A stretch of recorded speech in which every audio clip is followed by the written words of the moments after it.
Hello, I'm Grindle and welcome to this video as we take a look at the latest endless runner game that caught my eye and viciously stole all of my free time with its addictive nature.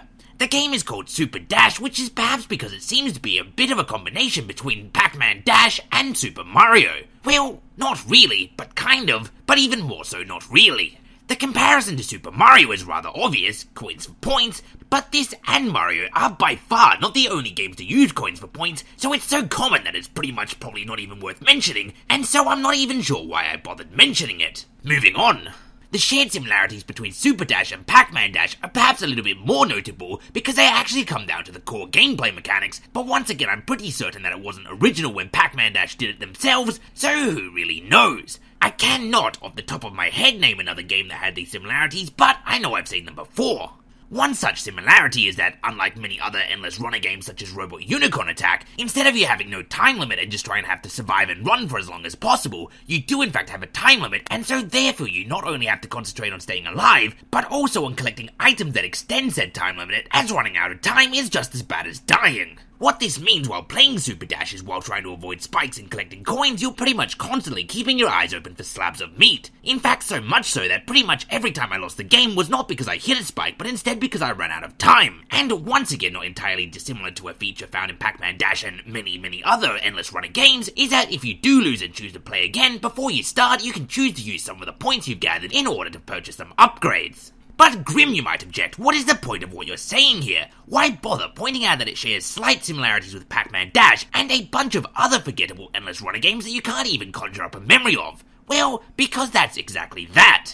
The endless runner genre doesn't exactly give the creator much to work with, and therefore, unfortunately, if you don't do something extremely well, or actually manage to do something completely unique, your game just ends up looking like all of the others. It's sort of like all the puzzle games that are exactly the same as Bejeweled. Unless you do something amazing, it's just another Bejeweled clone. So the unfortunate byproduct with Superdash sharing so very many similarities with so many other completely forgettable endless runner games is that Superdash itself might end up being completely and utterly forgettable. It admittedly did hold my attention for a while, but I'm very into the endless runner genre, and unfortunately, unlike games like the previously mentioned Robot Unicorn Attack, which I go back to every now and then, I can't see myself likely being drawn back to play Superdash again.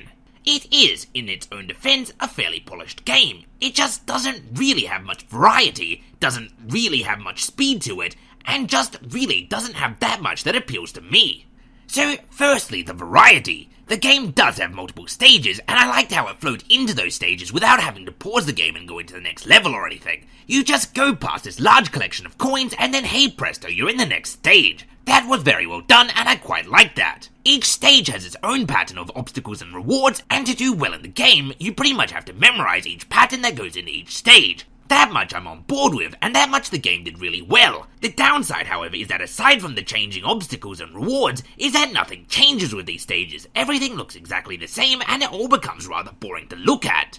Which is unfortunate because the game actually has a really interesting art style going for it. The background is really quite detailed, and the character you play as, the dog on the skateboard, kind of reminds me in some ways of Courage the Cowardly Dog, and has some rather interesting and rather funny character animations. It's just unfortunate that, as I said, nothing at all changes. It would have been really cool if the background changed and you went from being in the city to a suburban area, or even if the time of day changed, or really just anything that indicated that you're actually going somewhere. And then secondly, the speed issue. Unfortunately, this game is very slow-paced. It never really gets to a tempo that has my adrenaline pumping, and unfortunately, adding to this problem even more so is that your character can get stuck behind obstacles. This, I think, would have been fixed if there was a wall of death following you, but instead the camera just stops and waits for you to find your way around it, which more frustrates you rather than getting your heart pumping because you're watching your time tick down as you've lost all of your momentum. It is, I suppose, a unique feature, but not exactly in the good way. I think the game would have benefited much more if it sort of softly forced your way around the obstacle rather than stopping you, or had a wall of death chasing you, really just anything that made the boring nature of being stopped dead a little bit more exciting. And the final thing that I really dislike about this game is the sound effects and the music that plays. I, pretty much, every single time I played the game, ended up muting the tab that it was in. Although that said, once more harking back to Robot Unicorn Attack, I never got sick of the song in that game, even though I know that it annoyed a lot of other people. So it could just be that my taste is a little bit skewed in this area. So there you have it. Superdash, a fairly polished endless runner game which, while not really doing anything spectacularly wrong, also fails to really bring anything new to the table. Excluding perhaps if you're playing against a Facebook friend in which their score appears as a circle on the bottom in the same way that your top score does, and passing them gives you some extra bonus. That's a pretty cool feature, but it's not enough to carry the entire game on. It's not the best game of its genre, but it's also definitely not the worst. So do I suggest you give it a shot? Well, yes, why not? It did entertain me for a while, even if it has failed to leave a lasting impression, and it's free, so you've really not got much to lose aside from the precious time you have on this mortal plane.